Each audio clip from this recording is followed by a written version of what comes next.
In die Tondelsportnuus se briljante prestasie op die sportveld van Namibië, dit is Namibië se nasionale vroue senior netbalspan.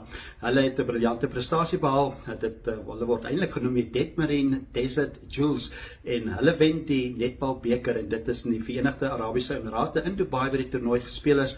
Hulle wen die eindstryd teen Singapore met 62 doele teen 53. So wel gedaan, dit is die Namibiese Detmarine Desert Jewels wat die kampioene is en dit is ook geskiedenis gemaak. Dis die eerste keer dat daai toernooi aangebied is, so Namibië wen hom ook vir die eerste keer. Daar was sterk teenstand ook gewees en Namibië het onder andere vir VSA, vir Amerika met 66-30 gewen. Hulle het ook vir Ierland en vir die Verenigde Arabiese Emirate geklop.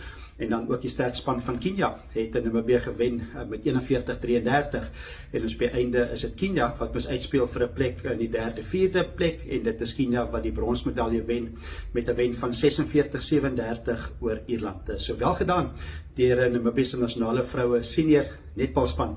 Hulle is die kampioene en wel gedaan ook aan Anna Kaspar, die kaptein van die span. So dit is die kampioene vir 2025, die netbalbeker, Namibië se Detmarine Desert Jewels.